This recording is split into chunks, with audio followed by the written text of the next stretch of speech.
not so much a tip, but an idea that I learned through some of these coaches and fighters and stuff that you watch and analyze, is Jesse Ronson was preparing for his first UFC fight. And this guy Moss is one of his coaches. And Muzamel Nawaz is his name. And he worked with him on something called an athlete-specific performance schedule. And they went through and looked at his best performances ever and some of his worst performances ever. Right. And when they walked through, they thought about, okay, let's talk about your best performances. What did you eat that day? What did you think about? Where did you sleep? When you woke up, what did you do?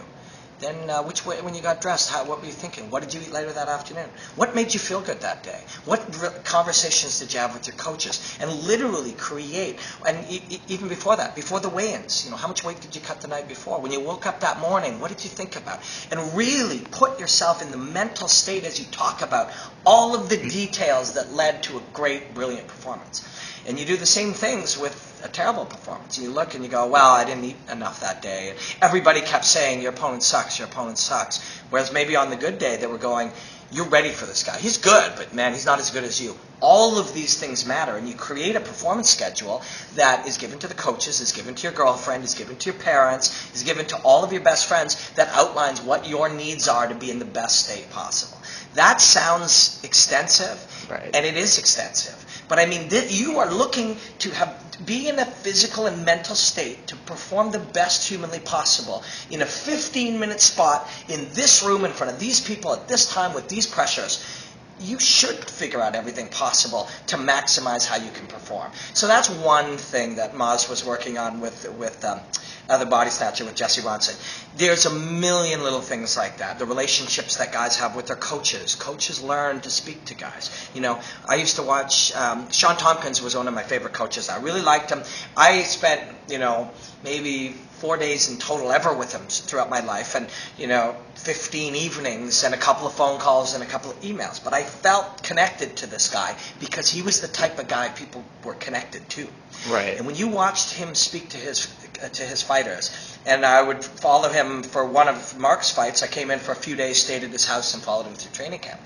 You see that relationship is being built through every single training session, every dinner, every time you get to the gym, all the way in the back room, on the walk to the cage, all the way to that, so that by the time they were in there, they performed for Sean. They trusted that everything he said would be right, and they performed for him. Faraz has one of those. He's a coach that I've been able to see up very close. Jonathan Chainberg, who's a strength and conditioning guy, you see them try to please their coach, that desire to please their coach. There's so many, hundreds of these mental variables. And some of the guys are not affected by any of them. It's so simple. They go out and they're a mental giant. Other guys, any one of these things can throw them. And now, over time, you watch and you analyze thousands of fights. You be in fights. Somewhere I failed miserably and somewhere it went well for me. You be in a back room with hundreds of guys. You're able to spot the ones that you're like, that guy's a rock. Like, you just know it. That guy's a rock. Or that guy's a little weak. Guys who turn down fights all the time, Guys who will say, you're 7-0, we got this guy for you, it's 5-4. I don't like it. Find me a little, I got a sore shoulder. If I can find an easier fight, I'll fight on your card, otherwise I won't. Those guys are not mentally strong. I manage Elias Theodoro. This guy literally accepted every single fight that was ever presented to him. And when he fights in that finale at The Ultimate Fighter in Quebec City, he's standing in the cage knowing he's never said no to a fight, and this is just another one in front of him. So they all matter. The mental strength, the building of that, there's a million variables. It's one of the most fascinating things. And it's fascinating to me because I'm not one of these guys. I can look at it, I can see it, I can analyze it, I can learn things from it, and that helps me try to do it. But ultimately, I'm not an elite game day performer, and that's why I'm so blown away by guys that are. Has Bruce Lee influenced you at all in terms of like his philosophy towards fighting, and as he approached, be like water, his famous quote? There are a lot of great fighters. Some of them fought professionally, some of them did different things. Bruce Lee is one of the great inspirations in martial arts, as much as any other reason, because it was all day, every day. This is how the guy lived his life.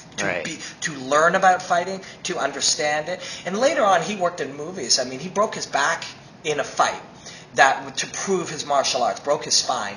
And after that, he became, realistically, he was an actor and a performer, but he was probably the first, and Dana White and others will say he was the first MMA fighter, but to me, he was the first true MMA analyst. That's who Bruce Lee was. He was figuring out, he needed to know the answers. He needed to know what worked and what didn't and why it worked.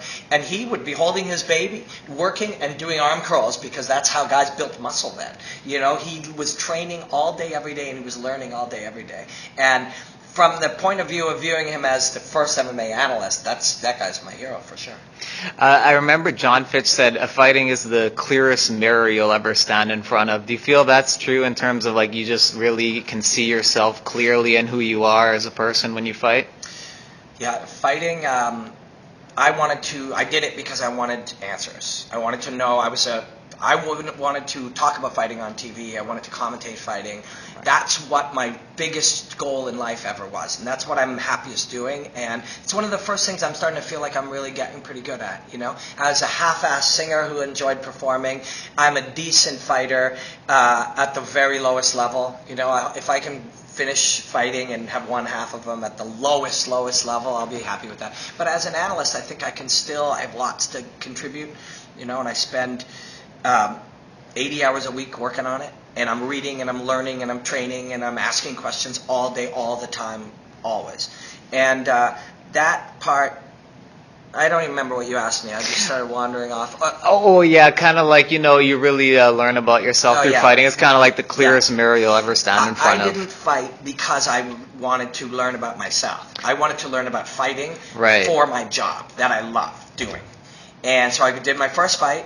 And I learned that I could handle some pressure, and I learned that, I kind of remember the start, and I got drilled.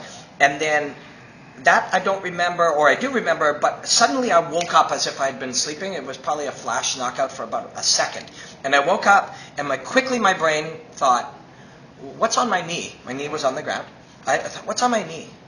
Why is everyone cheering? Oh shit, they're cheering because I got knocked down. Screw this, no way.